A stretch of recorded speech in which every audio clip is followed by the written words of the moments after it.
ইমাম মাহদী আলাইহিস সালাম আসবেন, আপনার কাছেও শুনেছি এবং অনেক ধর্ম ব্যবসায়ী মোল্লারাও বলেছে। সেদিন একজন ধর্ম ব্যবসায়ী মোল্লা বললেন যে ইমাম মাহদী আলাইহিস সালাম অলরেডি এসে গেছেন। উনি আসার পরে তিনি কতটুকু জমিন পরিসরে ইসলামটাকে প্রতিষ্ঠিত করতে পারবেন? দেখেন, এইগুলা নিয়ে কিন্তু সুনির্দিষ্ট কোনো তথ্য আমাদের কাছে নেই। প্রথমে আমি আপনার এই প্রশ্নের মধ্যে একটা সংশোধনী দিব। কথায় কথায় ধর্ম ব্যবসায়ী আলেম কথা বলেন না, ঠিক আছে? ওটা ওটা বলবেন যে একটা শ্রেণী বা কিছু লোক বা অমুক, কথা বলছেন কিনা। আমি আবারও বলছি আপনাদের প্রশ্নের আলোকে যে আমরা কিন্তু একচেটিয়া আলেমদের বিরুদ্ধে আমাদের কোনো মিশন নয়। আমরা মূলত ইসলাম প্রতিষ্ঠা করতে দাঁড়িয়েছি, কিন্তু একটা শ্রেণী আলেম নামধারী তারা আমাদের বিরোধিতা করছে। সেই বিরোধিতার আলোকে আমরা জবাব দিতে গিয়ে এখন মনে হচ্ছে যেন আলেম আর হিজবুত তৌহিদ লাগালাগি শুরু হয়েছে। আশ্চর্য ব্যাপারটা কিন্তু তা নয়। এবার দেখেন, ইমাম মাহদী আলাইহিস সালাম নিয়ে, মাহদী আলাইহিস সালাম প্রসঙ্গটা ইসলামিক স্কলারদের মধ্যে অনেকে বিশ্বাস করে না। আমি নিজে বই পড়েছি, বহু বই পড়েছি, বলছে এইটা একটা ফালতু সাবজেক্ট, এই সাবজেক্টে কোনো ভিত্তি নেই, কোরআনে এই ধরনের কোনো কথাবার্তা নাই। তো মাহাদিয়াত বা মাহাদিবাদ সম্পর্কে অনেকে বিশ্বাস করে না। এটা অনেকে বলে যে খ্রিস্টানিটি থেকে এটা আসছে, জুডাইজম থেকে আসছে। আমাদের যেটা কথা, হাদিসে এই ব্যাপারে রাসূল পাক সাল্লাল্লাহু আলাইহি ওয়াসাল্লাম বর্ণনা করেছেন ভবিষ্যতে কি হবে।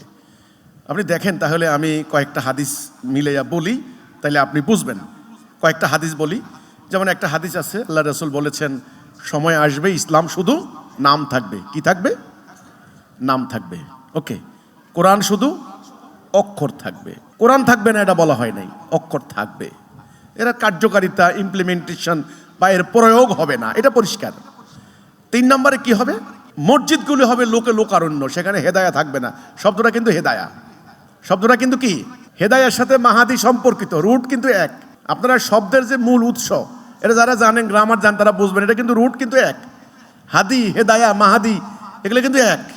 আচ্ছা, এবার দেখেন, এই যে কথাটা, মসজিদ থাকবে, হেদায়া থাকবে না, তাহলে হেদায়াটা কি? হেদায়াটা হলো সঠিক পথ।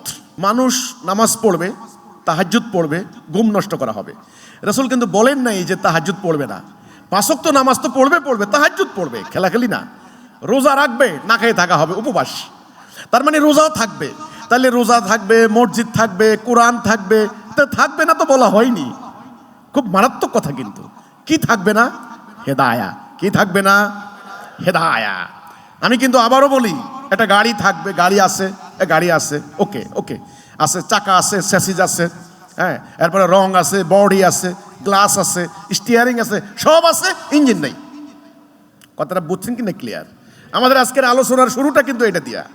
তাহলে রাসূলের হাদিসগুলি যদি আপনি একত্রিত করেন, তাহলে এই সাবজেক্ট কিন্তু এটা দাঁড়ায়। আমাদের আলেমরা কিন্তু আপনার খুতবার মধ্যে এটা বলেন, হ্যাঁ, খায়রুল কারনি সুম্মাল্লাযীনা ইয়ালুনাহুম সুম্মাল্লাযীনা ইয়ালুনাহুম, পড়ে না? হ্যাঁ, পড়ে না? যে আমার যুগ সেরা যুগ, এরপরে আরেকটা হাদিস আছে, রাসূল বলছেন প্রথমে হলো নবুয়া, তারপরে হলো নবুয়তের আদলে খেলাফা মিন হাযিহিন নবুয়া, আলা মিন হাযিহিন নবুয়া, খেলাফতের আদলে নবুয়া। এরপরে হলো মুলকিয়া, এরপরে হলো জাবারিয়া, আবার আসবে খেলাফা আলা মিন হাযিহিন নবুয়া।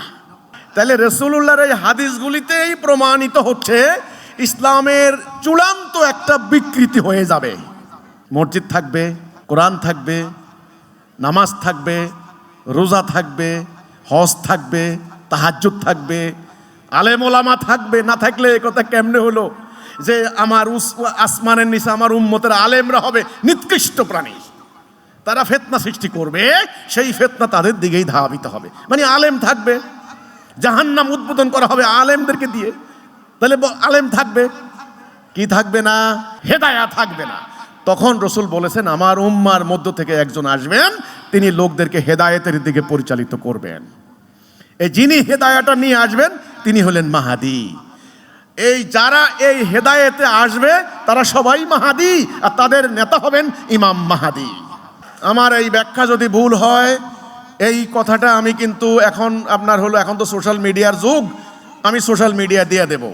এবার এখানে মারেফতি লাইনের আলেম আছেন, সুফিবাদী লাইনের আছেন, ওই যে মাওলা আলীর গ্রুপ আছেন, মাওলা আলী আছেন এক গ্রুপ, মাওলা আলী আছেন, নানান গ্রুপ আছেন এখানে। আপনারা মতামত দিয়েন, আমার কোনো আপত্তি নেই, আপনাদের মত দিয়েন, কিন্তু আমার মোটা দাগে আমার আইডিয়াটা আমি এটা বললাম। তাহলে এখন যেটা কথা সেটা হলো, এই যে আপনি হেদায়েতে থাকলেন, তাহলে কি থাকবে না? হেদায়া। সেই হেদায়াটার মানে কি? হেদায়া মানে হলো আল্লাহর আনুগত্য ছাড়া কারো আনুগত্য করব না, লা ইলাহা ইল্লাল্লাহ মুহাম্মাদুর, একমাত্র আল্লাহর আনুগত্য করা, এটা হলো হেদায়া। এই আল্লাহর আনুগত্য থাকবে না, উপাসনা থাকবে, নামাজ থাকবে, রোজা থাকবে, হুকুম মানে সব থাকবে, কি থাকবে না? আল্লাহর আনুগত্য, আল্লাহর হুকুম মানা থাকবে না। সবরেন্টি হবে না আল্লাহর, সবরেন্টি হবে মানুষের। এটা হেদায়া। এই হেদায়ার দিশা যিনি দিবেন তিনি একজন বান্দা হবেন, তবে তিনি রসুলের উম্মতের মধ্য থেকে, তিনি নবী নন, রসুল নন, এটা পরিষ্কার। এখন ওনাকে চেনার উপায় কি, ওনাকে জানার উপায় কি? আমি মনে করি ওনার কার্যাবলী, ওনার উত্থাপিত বক্তব্য, ওনার কথাবার্তাই প্রমাণিত হবে উনি মাহাদি কি মাহাদি নন। এখানে আমার একটা যুক্তি আছে কথার মধ্যে, প্রত্যেক নবীর উম্মতরাও কিন্তু এক একজন মাহাদি। কথা ক্লিয়ার হয়েছে কিনা হয় নাই ভাই? প্রত্যেক নবীর উম্মতও কিন্তু এক একজন মাহাদি। মাহাদি না, ওনারা হেদায়েত প্রাপ্ত। হ্যাঁ, এই হেদায়েত প্রাপ্তদের নেতা হলেন ইমাম মাহাদি। তো নবী আর আসবে না, রসুল আর আসবে না। আসবে? আমাদের আকীদা কি বলে? আসবে? আসবে না। এই মানব জাতি যদি সিরাতুল মুস্তাকিম থেকে নেমে যায়, তাহলে এই মানব জাতিকে আবার হেদায়েতের দিকে পরিচালিত করার জন্য আল্লাহর পক্ষ থেকে কোনো বান্দাকে আসতে হবে না? হবে। তা তিনি, আমি মনে করি হাদিসে যার কথা বর্ণনা আছে তিনি হলেন ইমাম মাহাদি। এখন আপনার প্রশ্ন হচ্ছে তিনি কতখানি এলাকায় দিন কায়েম করবেন? আমার বক্তব্য হচ্ছে এই ব্যাপারে সুনির্দিষ্ট কোনো মানচিত্র আমাদের জানা নাই। যদি যাদের কারো জানা থাকে আপনারা বললেন, আমি জ্ঞান হাসিল করব, আমার কোনো আপত্তি নাই। তবে এখানে আমি একটা কথা বলি, হিজবুত তৌহিদ আন্দোলনকে, হিজবুত তৌহিদের ভাই ও বোনেরা, এই উম্মতের মধ্যে যখন থেকে আমরা শত্রুর কাছে পরাজয় বরণ করা শুরু করলাম, যখন থেকে সারা দেশে আমরা মায়ের খাওয়া, সারা দুনিয়াতে আমরা মায়ের খাওয়া শুরু করলাম, তখন আমার জাতির মধ্যে তীব্রভাবে একজন আল্লাহর পক্ষ থেকে একজন সাহায্যপ্রাপ্ত নেতার আগমনের অপেক্ষা করছে।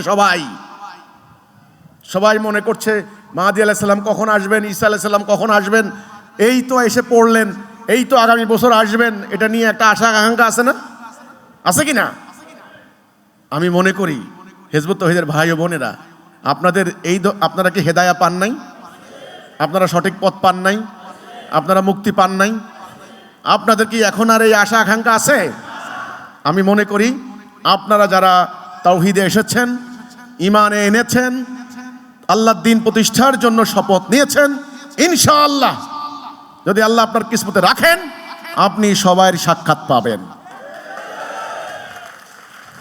কোরআনে আমি পেয়েছি, আল্লাহ বলেছেন সিরাতুল মুস্তাকিমের মধ্যে আল্লাহ নিজে আছেন। তাহলে এখানে এই পথে আপনি আল্লাহকে পাবেন, আল্লাহকে পাবেন, নবীজিকে পাবেন, আপনি মাহদী আলাইহিস সালামকে পাবেন, ঈসা আলাইহিস সালামকে পাবেন। এই পথেই আছেন ওনারা, কিন্তু এই পথে গেলে পাবেন না। এত অস্থির হইয়েন না, পাবেন। পথটা খুব জরুরি। এখন পথ পাইছেন কিনা আগে সেটা বলেন। এটাই হলো সবচেয়ে ইম্পর্টেন্ট ব্যাপার, এটাই হলো গুরুত্বপূর্ণ ব্যাপার। আলহামদুলিল্লাহ, আল্লাহ আমাদেরকে হেদায়া দান করেছেন, আলহামদুলিল্লাহ। আপনাকে ধন্যবাদ।